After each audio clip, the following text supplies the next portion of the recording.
their plan. In 1910, a secret meeting was held at a J.P. Morgan estate on Jekyll Island off the coast of Georgia. It was there that the central banking bill called the Federal Reserve Act was written. This legislation was written by bankers, not lawmakers.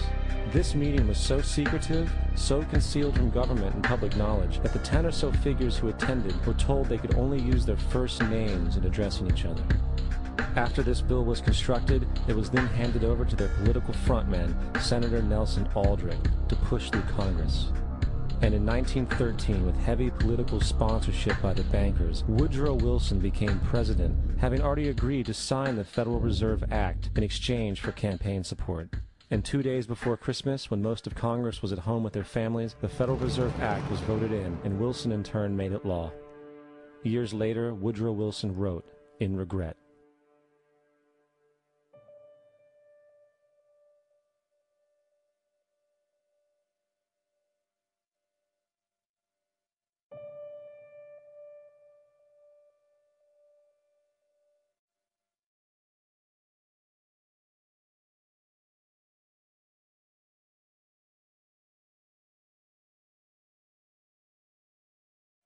Congressman Lewis McFadden also expressed the truth after the passage of the bill. A world banking system was being set up here, a superstate controlled by international bankers, acting together to enslave the world for their own pleasure. The Fed has usurped the government.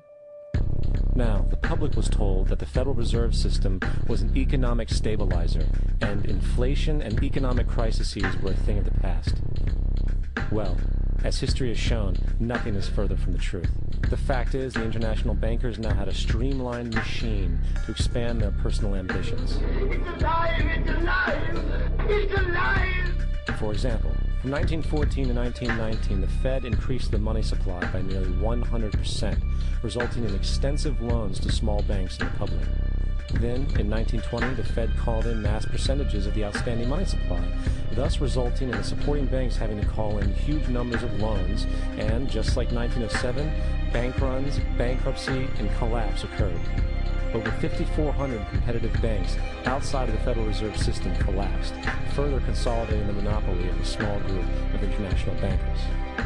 Privy to this crime, Congressman Lindbergh stepped up and said in 1921, "Under the Federal Reserve Act, panics are scientifically created.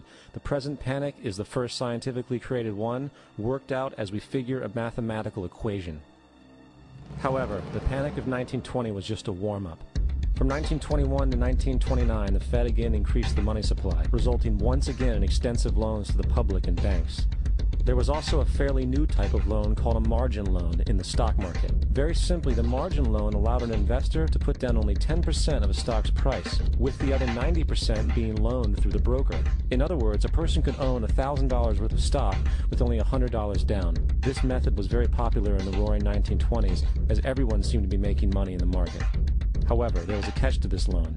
It could be called in at any time and had to be paid within 24 hours. This is termed a margin call, and the typical result of a margin call is the selling of the stock purchased with the loan. So, a few months before October in 1929, J.D. Rockefeller, Bernard Baruch, and other insiders quietly exited the market, and on October 24, 1929, the New York financiers who furnished the margin loans started calling them in masse. This sparked an instantaneous, massive sell-off in the market, for everyone had to cover the margin loans. It then triggered mass bank runs for the same reason, in turn collapsing over 16,000 banks, enabling the conspiring international bankers to not only buy up rival banks at a discount, but to also buy up whole corporations at pennies on the dollar. It was the greatest robbery in American history. But that didn't stop there. Rather than expanding the money supply in order to recover from this economic collapse, the Fed actually contracted it, fueling one of the largest depressions in history. Once again outraged, Congressman Lewis McFadden, a longtime opponent of the banking cartels, began bringing impeachment proceedings against the Federal Reserve Board, saying of the crash and depression, "It was a carefully contrived occurrence. International bankers sought to bring about a condition of despair so that they might emerge the rulers of us all." Not surprisingly, and after 2 previous assassination attempts, McFadden was poisoned at a banquet before he could push for the impeachment. Now, having reduced the society to squalor, the Federal Reserve bankers decided that the gold standard should be removed. In order to do this, they needed to acquire the remaining gold in the system. So, under the pretense of helping to end the Depression, came the 1933 gold seizure. Under the threat of imprisonment for 10 years, everyone in America was required to turn in all gold bullion to the Treasury, essentially robbing the public of what little wealth they had left. And at the end of 1933, the gold standard was abolished. If you look at a dollar bill from before 1933, it says it is redeemable in gold. You look at a dollar bill today, it says it is legal tender, which means it is backed by absolutely nothing. It is worthless paper. The only thing that gives our money value is how much of it is in circulation. Therefore, the power to regulate the money supply is also the power to regulate its value, which is also the power to bring entire economies and societies to its knees.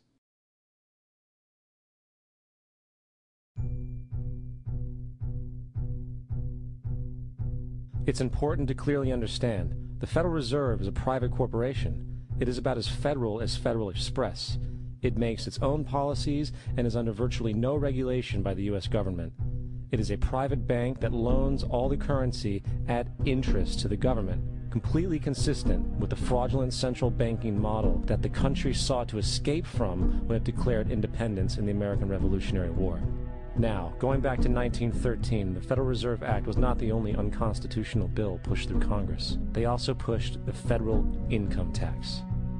It's worthwhile to point out that the American public's ignorance towards the federal income tax is a testament to how dumbed down and oblivious the American population really is.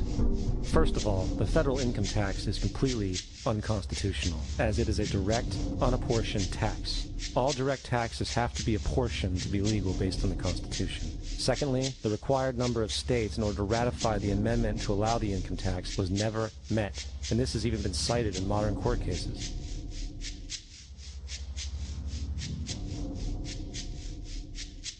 Third, at the present day, roughly 35% of the average worker's income is taken from them via this tax. That means you work 4 months out of the year to fulfill this tax obligation. And guess where that money goes? It goes to pay the interest on the currency being produced by the fraudulent Federal Reserve Bank, a system that does not have to exist at all. Not 1 cent of this tax goes towards any governmental program whatsoever. Not 1 cent. The money you make working 4 months out of the year goes almost literally into the pockets of the international bankers who own the private Federal Reserve Bank. And fourth, even with the fraudulent government claim as to the legality of the income tax, there is literally no statute, no law in existence that requires you to pay this tax. Period. I really expected that, of course, there's a law that you can point to in the law book, the code, that requires you to file a tax return. Of course there is.